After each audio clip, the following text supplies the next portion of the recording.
it would be incomplete if we didn't give you the other side of the story from Chris Hall, because he's got the story about how he was able to push this thing through. And he didn't just stop at the first attempt, because it took him, very much like it took me, a year and a half of persistently going back until he got it. So with no more of a delay here, we're going to have Chris Hall come up and tell you his story. Let's give him a big hand.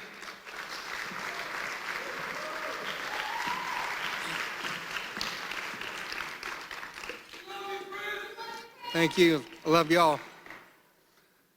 Y'all want to roll that video? This is an ordinance that's going to back the people, that says Collier County will honor the Constitution, will honor the Bill of Rights, will honor every federally constitutional law that comes down. If anything comes down that is deemed unconstitutional, or that is obvious that is not constitutional, the people have the rights to fight back. The people give the federal government power. The federal government does not tell the people what to do. That's the way our country was framed. That's the way it is. This has nothing to do with nullification. To the one reverend that said this is not, it's not common sense. You have to go through the judicial system and go through years of it's like, no.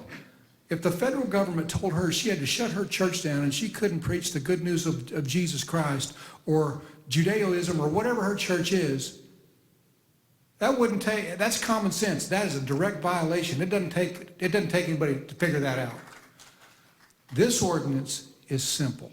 We're gonna back and live just like the framers intended us to do. We're not looking to nullify, to pick. I don't even want to go there. I've already said it. It's a simple thing. It's very legal. It's very moral. And I hope that my colleagues join me in voting for it.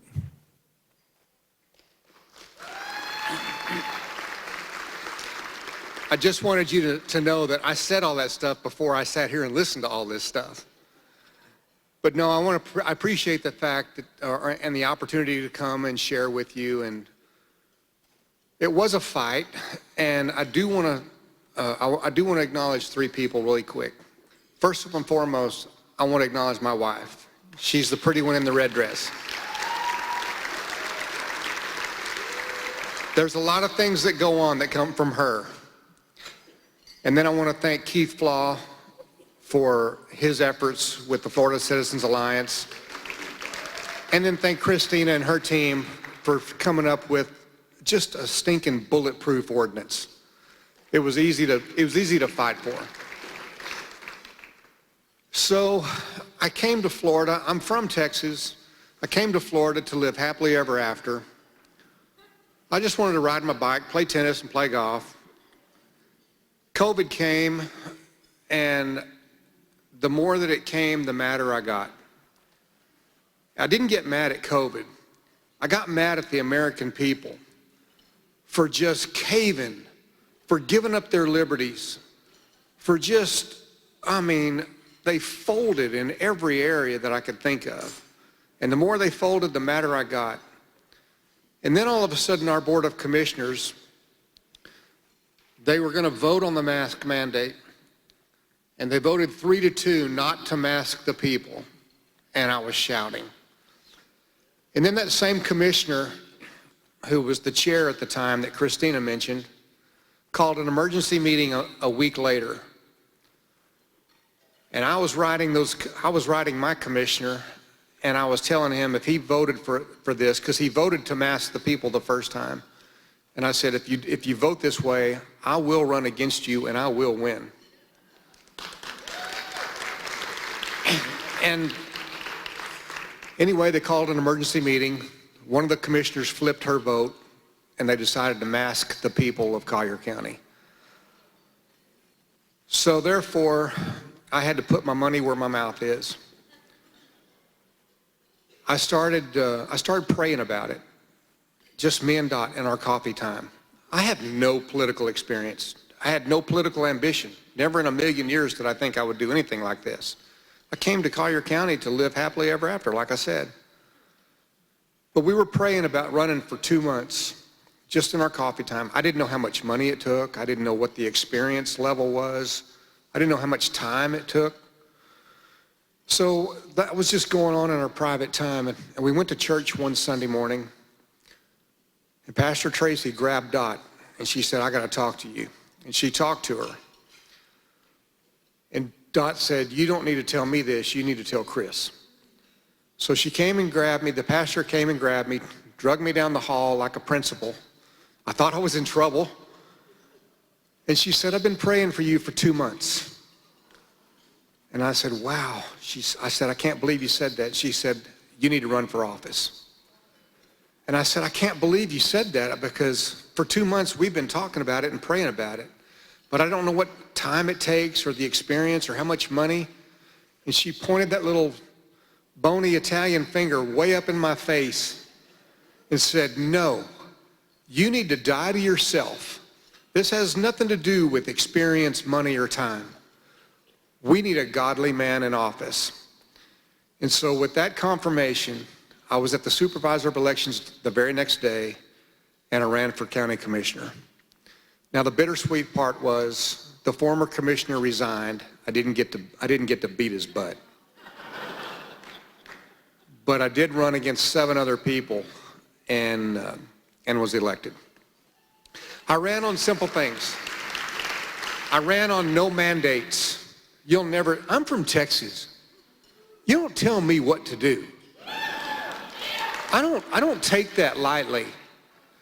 And I never did wear a mask. I had to on an airplane, and I wore it all over my face.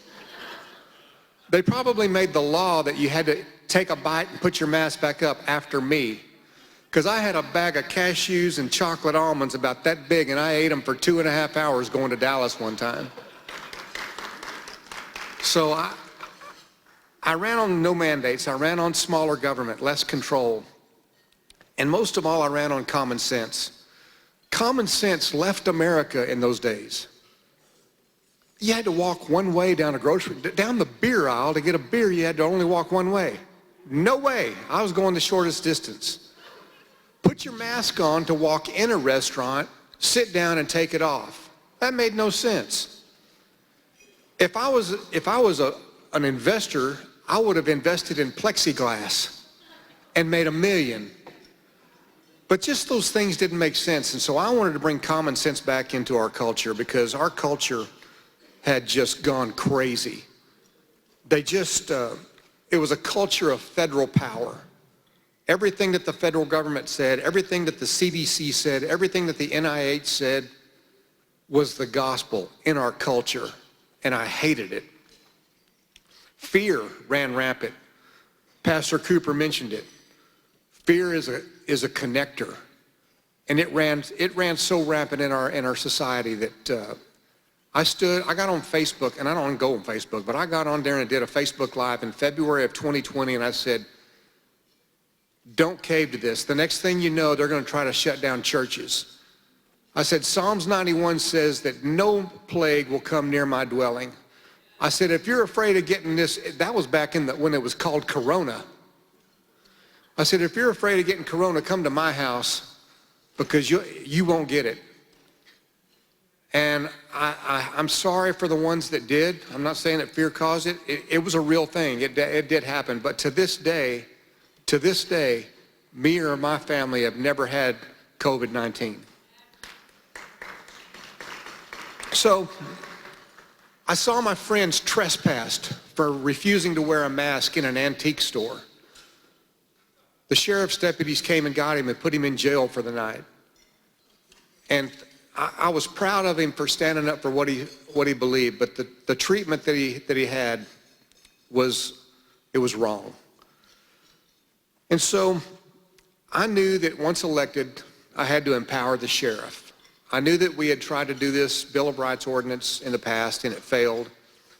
And I wanted to bring it back so that we could give the sheriff the teeth that he needed to uphold the law that was there in Collier County. We funded his budget. Matter of fact, night before last, we funded his budget. The sheriff's department is half of the general fund of Collier County. We had some budget guidelines and the sheriff did not comply, and we funded him anyway. As a result, I don't know what the stats are, but they've said that Collier County is one of the safest counties in the nation. And we're not going to give up that. We're going to fund him and fund his needs.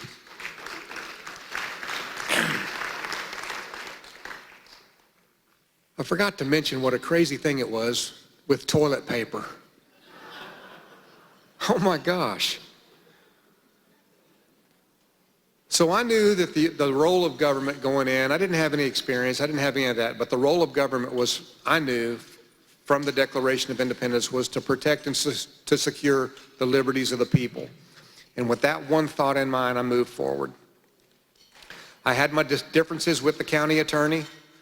I had my differences with all kinds of people. The fight came. Once we announced this, I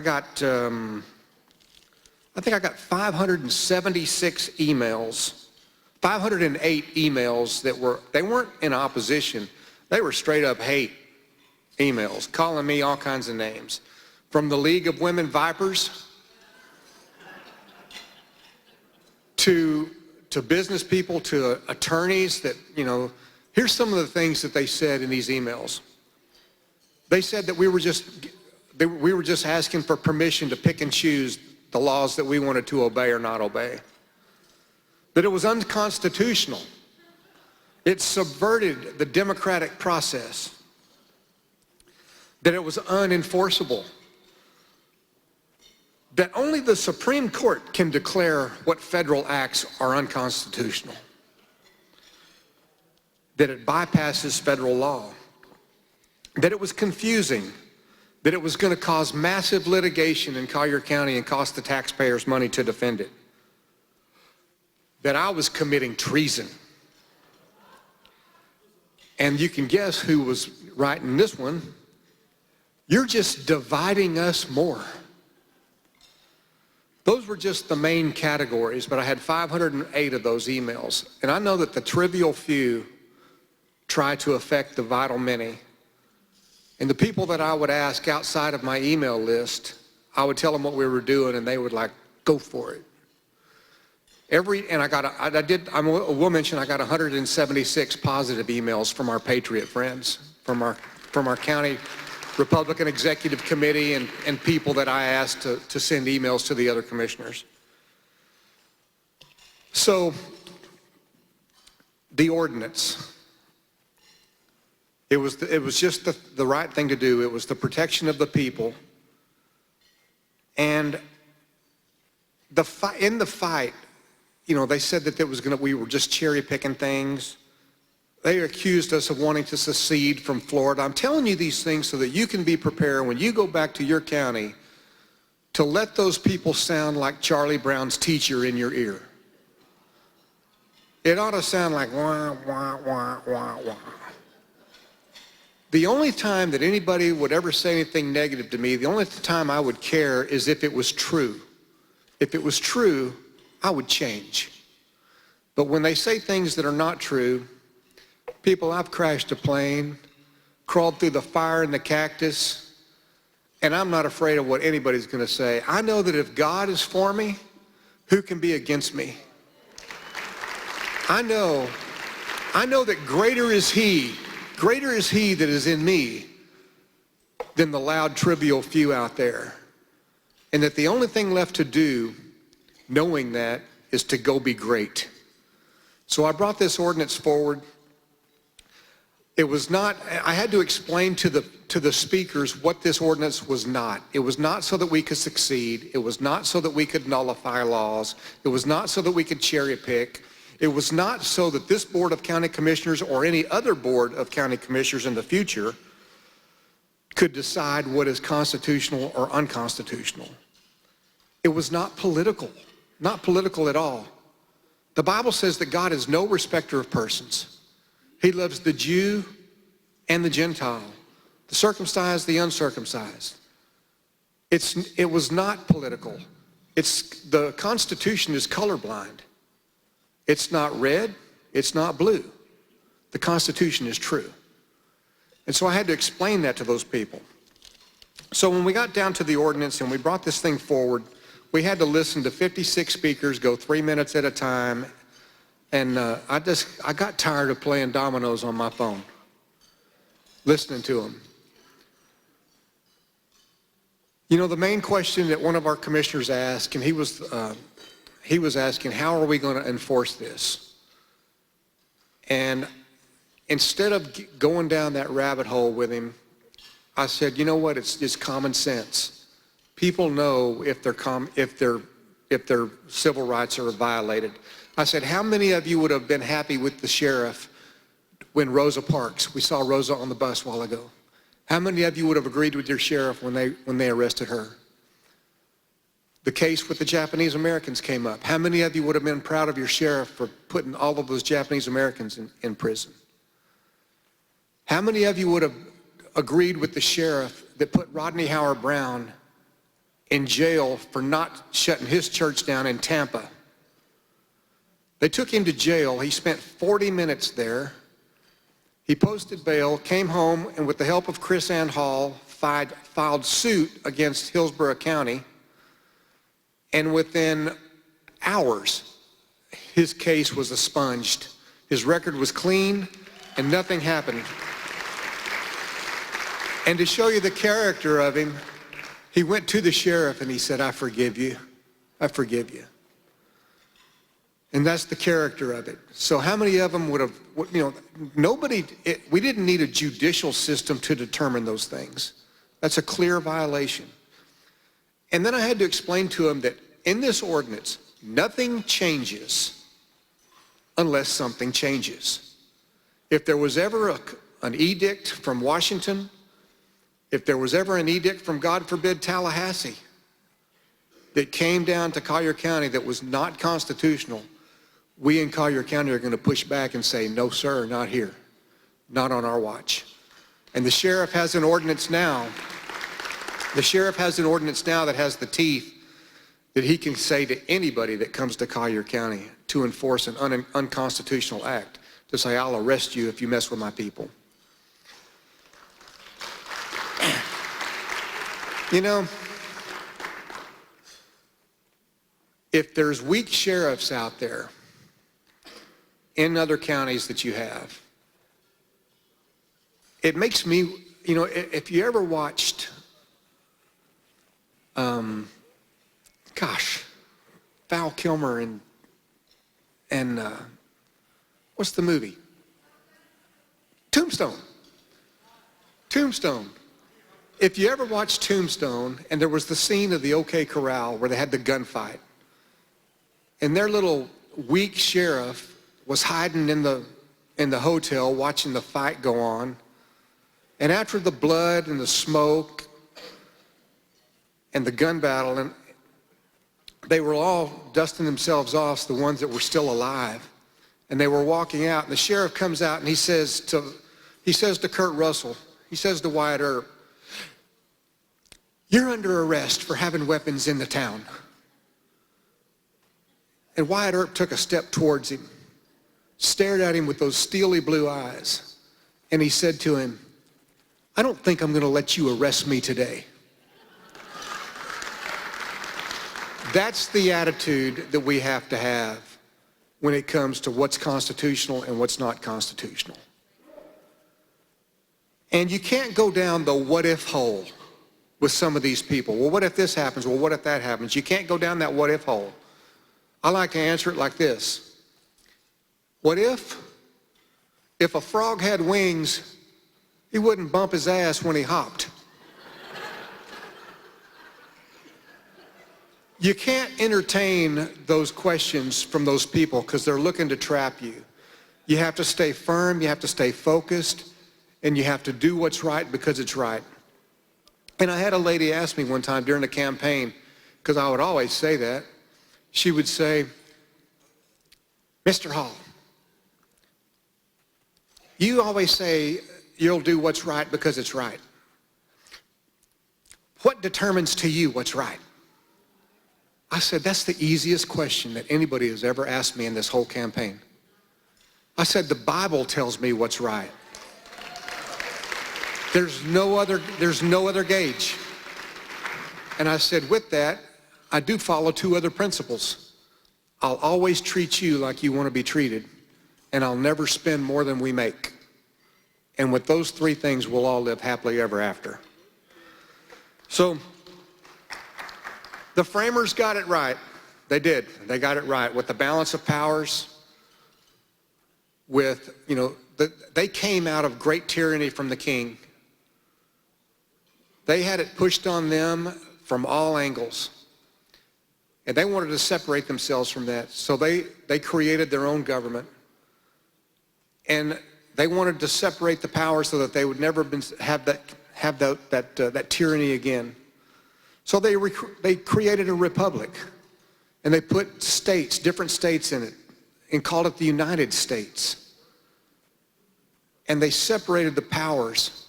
And they gave the federal government just a few powers. We all know that. Just a few limited and numbered powers. And everything else was left to the people. And so that's what we brought this ordinance to Collier County for. And in my video, that was my closing statement. I was asking the other commissioners to pass this ordinance as a protective measure for the people. And that measure passed 4-1. They joined me. We have a Bill of Rights sanctuary ordinance where it's a safe place for the Bill of Rights for all of Collier County. I love throwing that word back at them. The other thing that we were able to pass that I brought forward was a health bill, a health freedom Bill of Rights, where in Collier County, no one will ever tell you what to wear on your face, what to inject in your bodies, where you can go, where you can't go. That'll never happen in Collier County. It was like, Keith, man, you've been a faithful employee with us for 30 years. I can't tell you how much your service has meant and how much value you have brought to this corporation. But unless you get this shot, we're going to have to let you go, and you're going to have to forfeit all of your retirement and all of your things. And I'm sorry to put it to you like that, but that's the way it's going to be. That'll never happen in Collier County. Never happen in Collier County. That was wrong, people. There's just things that stick in your craw. Like I said, I had zero ambition to be in local government. I didn't even know how to do it. But I knew what was right and what was wrong was wrong. And I don't know if we mentioned, but I said I crashed a plane and walked through the fire in the cactus. 11 years ago I did. I had a Bonanza V-tail that I bought on Thursday. And 4 days later, it let me down. I lost a fuel pump on approach, and when you lose a fuel pump, you just don't fly anymore. I had no choice besides to ditch the airplane in the mesquite trees and the cactus in West Texas. And the plane exploded, and there was a 500-foot fireball, and I crawled out of the plane, crawled through the back, and I turned around and looked at the burning airplane, and I said out loud, "Thank you, God, I'm alive." And within 5 seconds, I said, "Devil, you missed."